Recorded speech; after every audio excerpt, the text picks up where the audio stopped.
Get Advisor Fit with Olivia Luper, a series of interviews with financial consultants and industry experts helping financial advisors strategize, market, and grow their business using core fitness values and analogies. Do something today that your future self will thank you for with Get Advisor Fit. Here's your host, Olivia Luper. Hey guys, welcome back to Get Advisor Fit.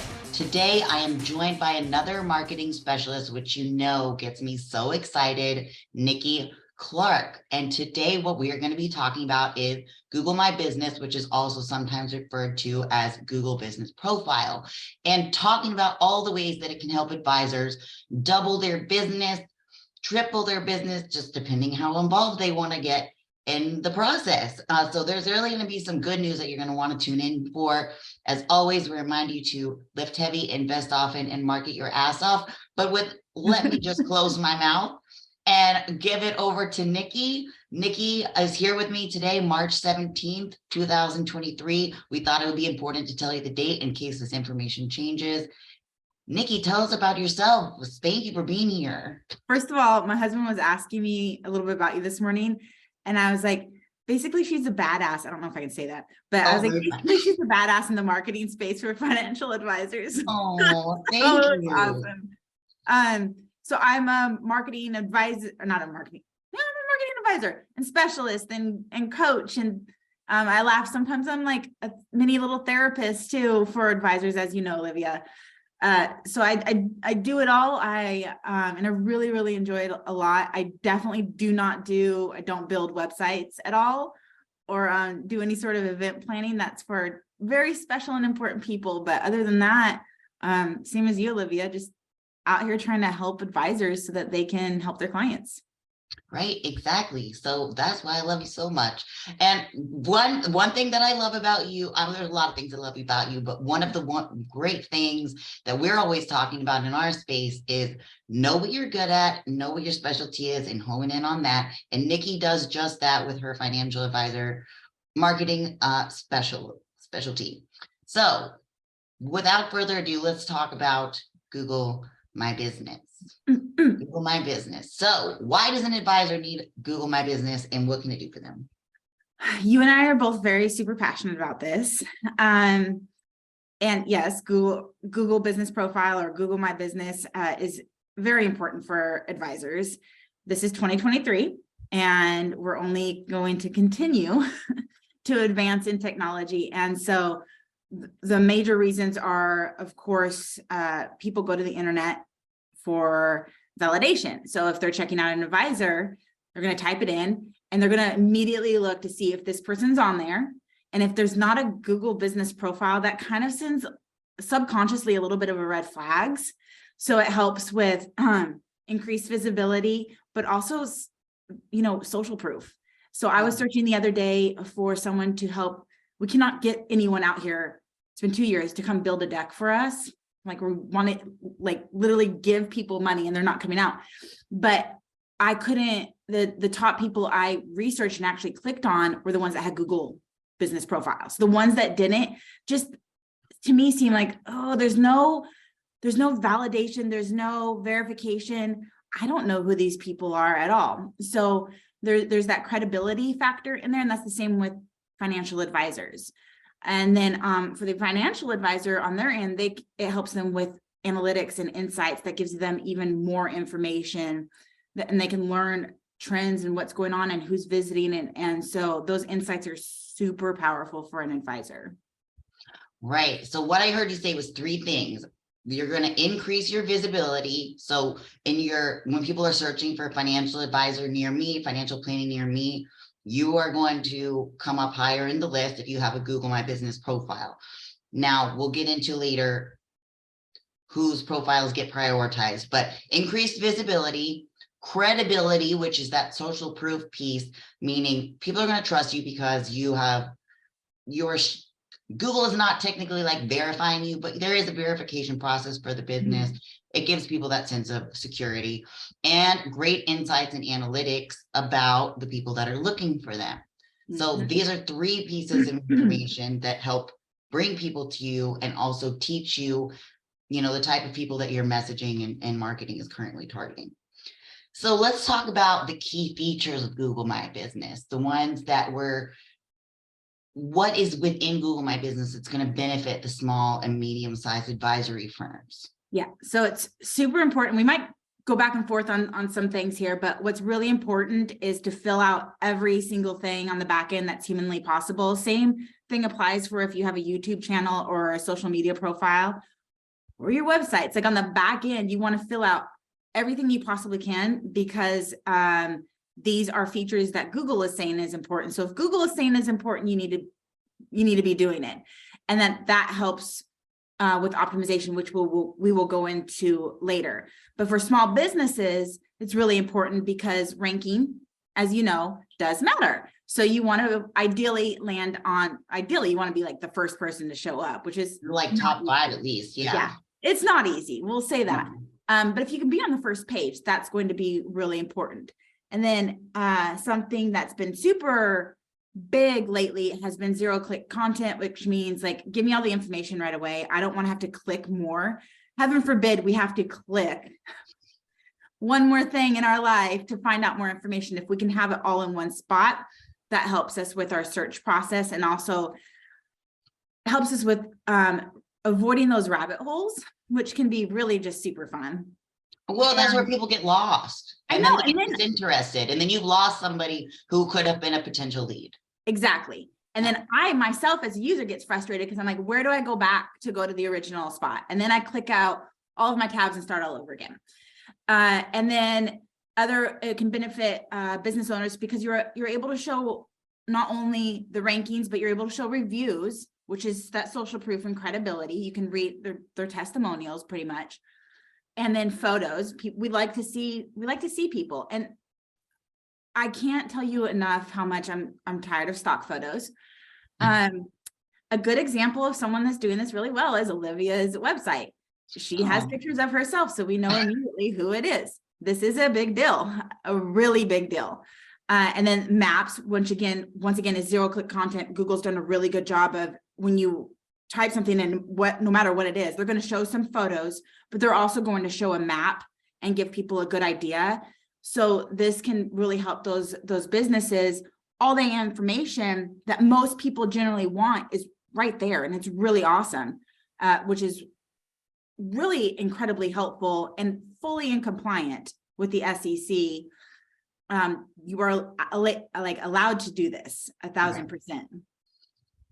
Yeah, it's just like having a I mean, it's a little bit different, of course, but like you have profiles on NAPFA and XYPN and different places like this. It's considered like a profile, but for Google. And there's not anybody more trustworthy than Google. So I mean, you've got to put your foot down there. And here's the thing too, and I'm sure this is probably in your plan of things to talk about, but it tells you exactly all of like the pieces of information that you can potentially fill out. It's not like a guessing game. Like you can, once you go and claim your business and you're setting up your profile, it'll ask you tell you add hours, add holiday hours, add your booking information. If you can buy online, add your it literally walks you through every single step. Now, some of them are not going to apply to you. Financial advisors don't sell products. You're not going to have a product sale page and,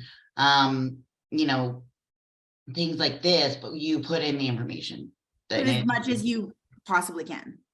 As much as you possibly can. Yes. Yeah. Because that's how they're going to prioritize your information. And with the more information you give, the higher you'll be prioritized and rewarded for that. Yes. So I guess while we're on the topic, we should talk about how you set one up. Just high level. Like if an advisor is like, I don't even know about Google My Business, what should I do? The one thing about Google My Business is Google wants you to fill out that information because technically they're getting information. So it helps Google too. So if it helps Google, they're going to make it super easy for the advisor or anyone to set it up. They're going to walk you through each step of the process. Now, one thing that's really super important is I've seen this happen with a handful of advisors. Don't try and get fancy with the names. So if your business is, for example, lexicon, then that's what it needs to be entered into Google My Business or business profile. I've seen some financial advisors enter their name, and that's not what you want to do, because then when you try and go back and fix it, it's locked. Then you have to send these emails and these verifications and these forms, and you have to go through like an editing process, and it's long. One advisor I know just did it. It took him 6 months. Wow. For one mistake. For one mistake. But because they used advisory instead of partners, and the actual business is partners, that was a big mistake, and it matters. And so you want to make sure that whatever it is, if you have a business, what is on the sign of your business, or if whatever you're registered as, that's how it needs to be entered into Google Business Profile. Right. If you're North Star Financial Planning, don't put North Star FP. It's North Star Financial Planning. If you are Inspire Wealth Advisors, put Inspire Wealth Advisors, not Inspire Wealth Advisory. Okay. Because everything has to match. Google is not going to register that it's you and all of these other places for SEO unless everything is exactly the same, down to road versus RD. Like if it's spelled out on your website and spelled out in your Google My Business, it better be spelled out everywhere else on the internet that you have control over. To make sure that Google connects the dots, that this is all you. And so what an advisor can do if they don't have a Google Business Profile yet, literally type in, how do I start my Google Business Profile? It's going to walk you through everything. It does. It's so, look, if I can do it, literally anyone can do it. It's incredibly easy. It's just super important to get it right before you hit submit. Like, make sure you've triple checked, yes, so that you don't end up 6 months down the road with this problem, because we don't need no more problems around here. So like Niki said, Google it. Google, it wants you to, so they make it very easy for you to do it. Okay, so we talked a little bit about this already, optimizing your Google My Business profile. So you went in, you've claimed it, and you're setting it up. What do we need to do in that profile to attract more customers? Because that's what we want. This is where it gets fun, I think, in my opinion.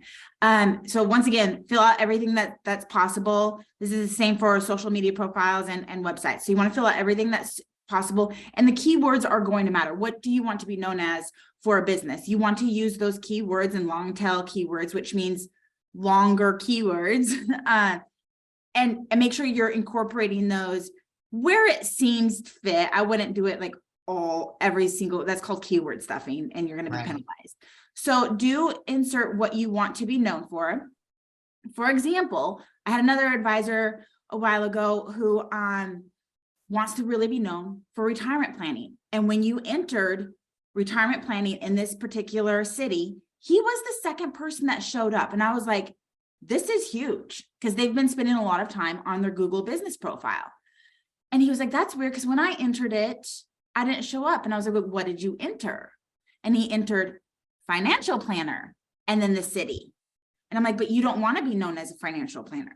You want to be known as a retirement one, which is how he had set it up. So he had done everything right. He just thought that if he entered financial planning, he would also show up.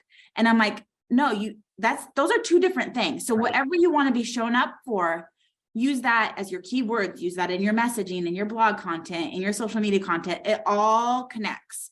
So the keywords are very, very much important. And then images. Please don't use stock images. They're so cringeworthy. And also, here's the thing, like all the free stock images that are really good that you like, 1,000 other people are using them too. And you know what? I feel like these stock image ladies, some of them, I feel like we're friends. I see them so often. I mean, I could sit down for tea with them and just be completely comfortable, because I see them all day long. I saw one yesterday and I was like, oh no, do not use stock images. That actually hurts the credibility. The lady with the light short hair and the glasses, she's everywhere. She's cool. Awesome. But use real images. Now, of course, make sure they're not blurry.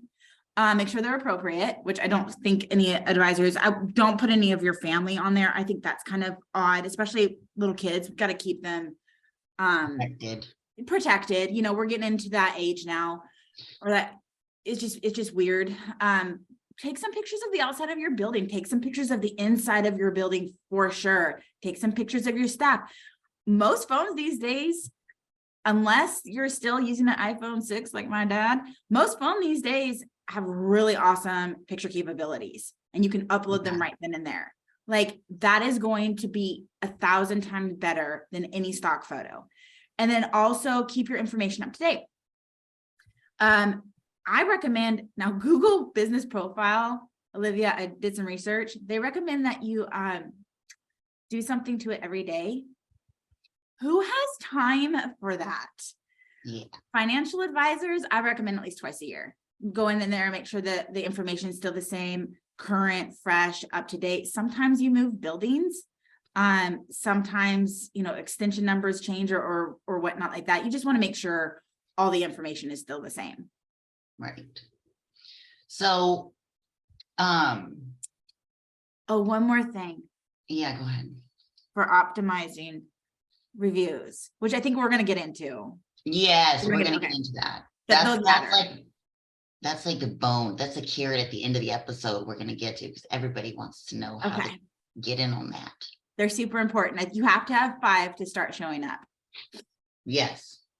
5 reviews. Yes. Yes. Okay. Wait. So, pardon? Maybe you have to have 5 for it to start affecting SEO. Yeah, I think that's what it is. I think it is. It's Google actually tells you I was literally just on it this morning, you know, just getting ready for our call, and it said once you reach 5, it can, you know, up to double the amount of visitors. That's what it is. Yeah. Yeah.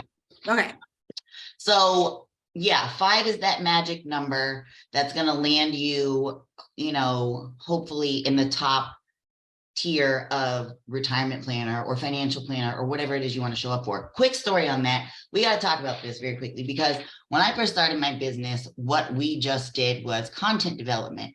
Last week, I know you know this, we renamed ourselves Advisor Marketing, because years ago, we found that advisors were buying content that they had no idea what to do with.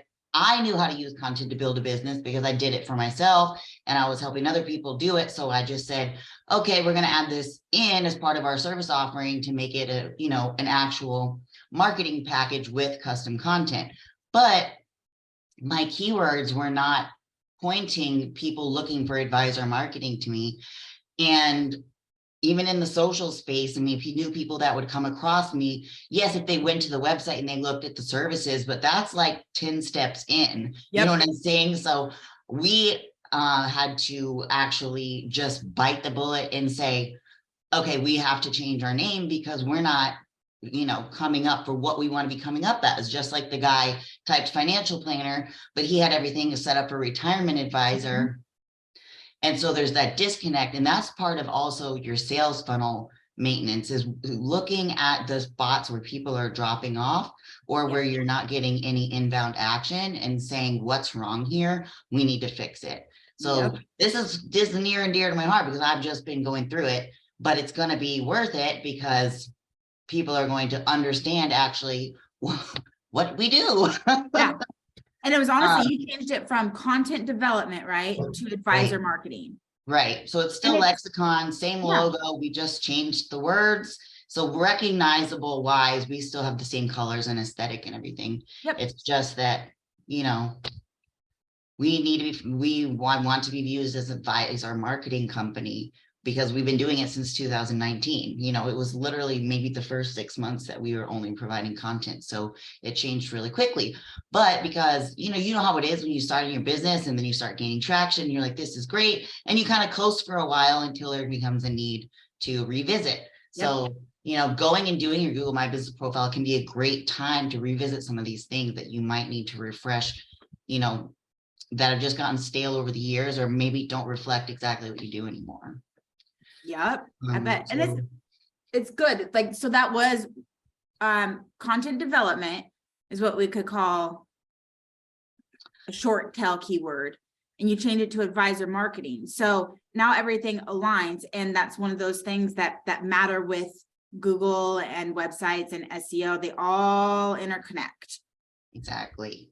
So yes, speaking of all of this stuff being the same, we've been having quite a time, going in all the places and changing all the links. And of course, like we did a redirect where the old domain should direct to the new, but it doesn't always work, especially if someone I found out hasn't cleared their browser. Yep. It won't redirect right away. But anyways, so just a little note on that.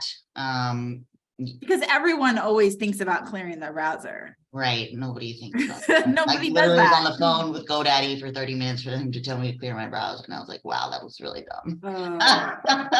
But I know that there's really no need for us to go in every day and check our Google My Business profile to make sure the information is up to date. But what about posting or adding updates to the profile? And are advisors allowed to do this?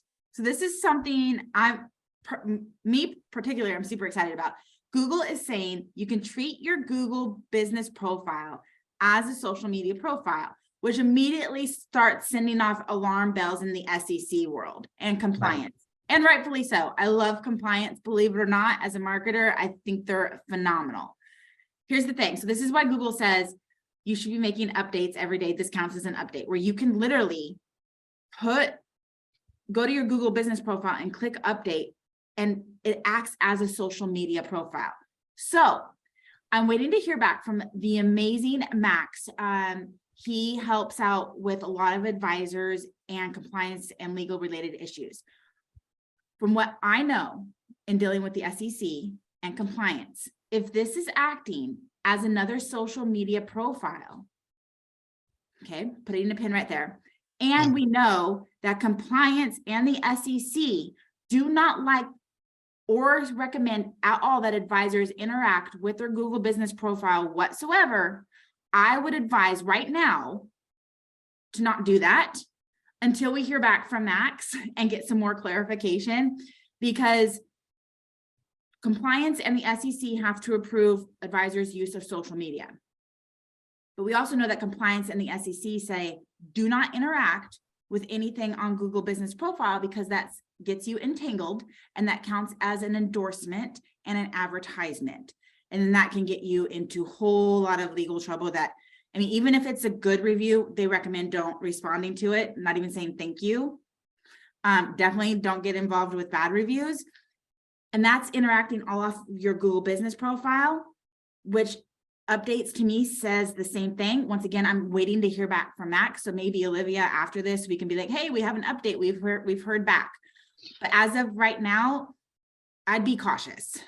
Right. So, well, the way that I've handled it in the past is that I sort of view it as, if compliance has approved this post for social media, why would I not be able to post it on my Google My Business? But these are for advisors that are doing their own ADV and internal compliance, and I'm letting them know that, this is what is happening. If this is, are you okay with this level of risk, then let's go ahead.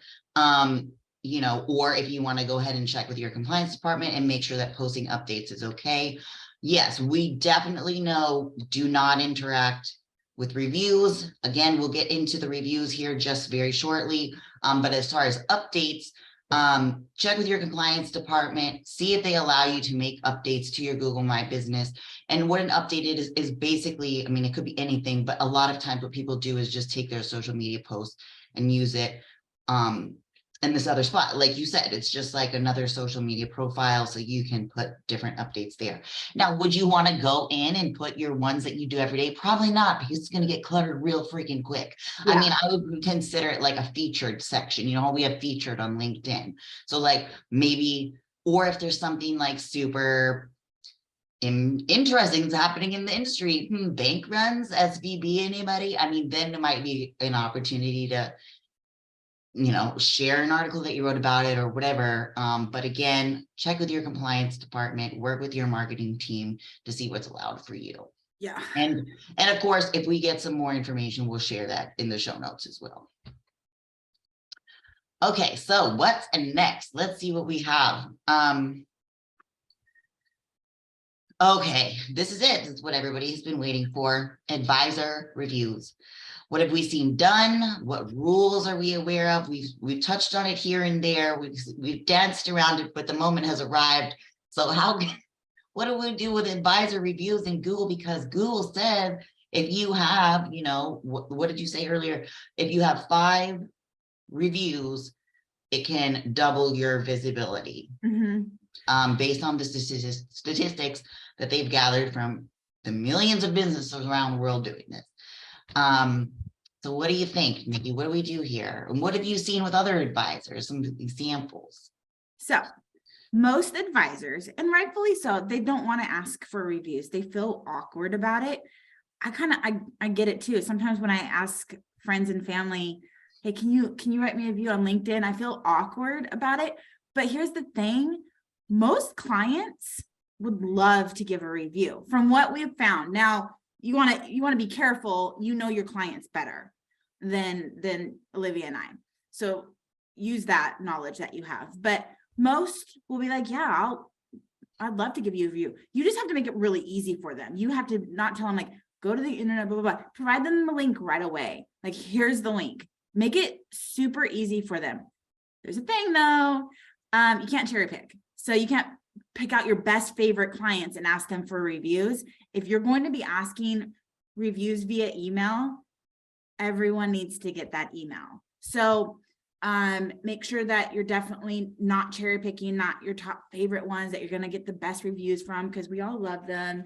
And some advisors are like, well, I don't want so-and-so to leave me a review, because most people are more apt to give a negative review than to give a positive. That's just how nature is. I think like negative reviews and comments spread like 30 times faster than a positive one.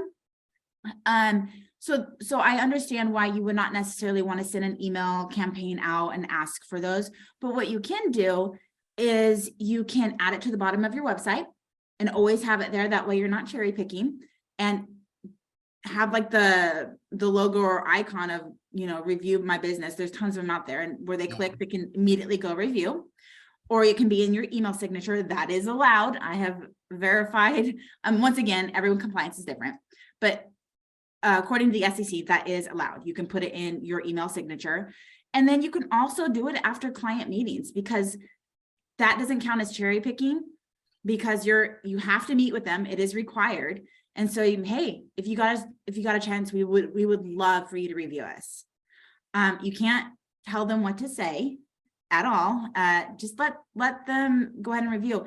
And I personally like the ones when it's done after a meeting, because I think that's great. You could even ask, I'm not going to say that actually. So you can ask your clients after the annual review or the quarterly review, whatever you're doing. Once again, just make it super easy for them to find it. And then an easy way for them to find it if it's always on your website or always in your email signature. So yes, you can ask for reviews. It is allowed. You can't cherry pick at all. And then once again, don't interact with those reviews. Don't pay a client. I don't think you would, but we cannot incentivize this. Yeah, don't do that at all, please. And then if you want to share your reviews, that's awesome. You just have to make sure, you can share your top reviews and the best ones on your website, but you also have to provide a link for people to go see all of the reviews. So that goes back into cherry picking again. You cannot cherry pick your best reviews and not give people the chance or the source to find all of the reviews. So what I see, we can take the best and put them on the website, but there's got to be a link to every single other one too. Yep. So you don't have to take every review and throw it on your website, good, bad, the ugly. Yep. Take the ones that you want to use and then provide the link so that the rest of the information is available. The same way you would do in a blog article, like, okay, here's the contribution limits for a Roth IRA for 2023. Of course, we've got to provide evidence for that citation. Same idea. Same thing. Same exact thing. What was I going to say? You made me think of something that I felt like was, I've also seen advisors who use text, like after the review meeting, they'll get a text with the link for the review. But again, like you said, just make sure that you're doing that with everyone. It's part of your process. It's not cherry picking here and there. So with the You look text, concerned. yeah, with the text, it has to be smashed too, like, or whatever, like, because advisors are not supposed to be texting clients. Yeah, no, text through like red Okay, yeah. or something like that, like compliant texting, not just texting like my number to your number, right? So just wanted to throw that out there.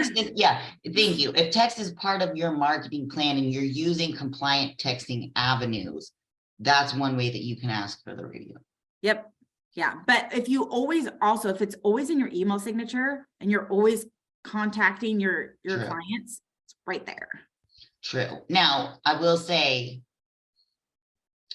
a lot of people ignore email signatures, so you might out. But like a PS, if you feel so inclined, we would love a review. Use the link below, whatever. Yep. But yeah, I love email signatures. That's like a really prime piece of real estate that people underutilize, myself included. I swear my husband's email signature is better than mine. I think it's because he uses a different version of Outlook. So like we are able to make his with his picture and all this stuff, and mine is like looks terrible compared to his. But I it's Outlook things. Like, what, you know what I'm talking about? I love email signatures with someone's face in there. Oh, I do. Unless, yeah, mostly I do. I love it. I think it's great. So Niki, now that we've gone through all this, can you tell us some examples or success stories of advisors that you've seen effectively use Google My Business to grow their customer base and increase their revenue? Yes. Just for confidentiality reasons, I don't necessarily want to throw their name out there, but there was a couple who they're in business, and they made it a priority, part of their marketing strategy, to ask for reviews. And they told me that they were asking everyone. They definitely were not cherry picking at all. And their biggest success was putting it in their email signature. That's why I recommend it and suggest it. But because they also are so relational, which I think has a big thing to do with it too. And all the advisors I work with genuinely care for their clients 1,000%. But it didn't feel so awkward for them to mention the reviews because they already had such a great relationship. I cannot remember the exact number, so don't get me wrong, but I think within like 8 months, they had 19 reviews, all 5 stars. And now when you type them up, like financial advisors in that particular city, they are the first people that show up, and there's only 19 reviews. So I don't want to say only. Yeah, that's a good amount. I mean, that's a good amount. That is a good amount. It's not like, I don't know why I always think of Nike, but it's not like Nike where you'd have like millions of reviews or anything like that. But 19 for an advisor is a really big number. I mean, that's like that's a robust number. I feel like for a lot of small businesses, especially, I mean, you could go Google anything right now. And if I saw 19 5-star reviews, I mean, I would be convinced. Oh yeah. Like I feel what I'm seeing most advisors right now are sitting at about 3. Yeah. So 19 is a legit amount of stars. Especially for what, 6 months you said? 8 months. Okay. So I've got a funny story in a minute also, because I just Googled it. I wanted to see. The next one was the advisor I referenced earlier who was using retirement planning versus financial planning and retirement planning. They're showing up. They have 18 reviews, 4.5 stars. And the advisor, he has an executive assistant who is also like client success and everything like that. All that they've been doing together is incorporating it in their talks with their clients and prospects. And because of those efforts, and because they were so easy to talk to, they got those reviews in a really short amount of time, less than 8 months, 4.5 stars, 18 reviews. It's showing up. They're ranking the second in their city, and it's a big city. It's like Cincinnati it's a big city. Yeah. It just needs to be part of the continual conversation. Now, you don't want to beat people over the head every single time. Like, I get it, right? But when it's part of the conversation consistently, people want to give a review. If someone asks me for it, now granted I'm in marketing, so take that. Right. If someone asks me, hey, would you review us? I'm gonna be like, oh, sure, yeah, great. It's something I don't actively think about, but I have to be reminded. Now it's funny. This happened last year or 2 years ago. I have 3 monitors right here, so that's why I'm looking over to the left. If you type in Mount Everest, there's only one Google review, and I don't know why. Why is I want to do it. It's a 5-star from a year ago, but I'm like, to me, I would think Mount Everest would be rated more, but it just always cracks me up. But if I'm the same way when I'm out hiking with my family and we want to go see a waterfall because we love waterfalls, I'm going to go to the one with the most reviews. It's just, it's the same. I just did this in October too when I was in Denver. I did the same thing. Yeah. So you just need to ask, you need to make it part of the conversation, and every advisor is finding different success in different ways, which goes to show that it doesn't mean like this one way is like the way to do it. It just needs to be part of the conversation. And like I said, people just need to kind of be asked, right, and they'll do it. But the one that got me super excited was like clients and prospects. And I was like, that's so cool. 18. I think there's 2 things that you've said in this conversation that are worth highlighting again, which are, 1, satisfied clients are happy to give reviews. It makes them feel valued, makes their opinion feel important. And think about what's going on in a client meeting. There are different outcomes, I'm sure, at different life stages with your clients. Sometimes the meeting might end in a frustration, but most of the time, I think when you meet with your clients, there's probably a sense of relief and happiness from them. My advisor is working on all this for me. I'm going to be safe. I'm going to be secure. So it's only natural at that juncture when they are happy with you to ask them for a review, because they're going to be happy to give it to you. Mm-hmm. Not that you want a Google review to be a transaction, but in terms of, it's like when you're a teenager, you ask your mom for the thing you might think she will say no about when she's in a good mood. So, I mean, these client meetings that are a good example of this. You've met, they're reassured. Hey, would you mind giving me a Google review? Absolutely. Joan is going to be doing it in the car while her husband drives them to lunch after your meeting, and it's going to be done, People just need to be reminded. Yeah. I did that all the time, by the way. Yeah, me too. We got to read the room. We're going to ask for things from people when they're in a bad mood, or, capitalize on the happiness moment and ask for the review there. Or, it's similar in email. If something, not like, hey, look, I got you a return on your money. Can you give me a review? But, we advise against that. Hey, you've been with me for a few years. I'm glad you're happy. Like, would you mind sharing that with others so I can help me grow my business or whatever? Most people love to do it. Yep. So, Niki, that was really great information. And I cannot believe that I've gone this long without doing an episode on Google My Business. But here we are, finally got it done. So I just wanted to say thank you for all of that. And also, why don't you go ahead and tell us where all of our audience can find you in case they want to connect with you? Yep. So I am on LinkedIn, active, that's my favorite platform, just because I think the most learning and growth happens there. So it's Niki Clark, FPQP.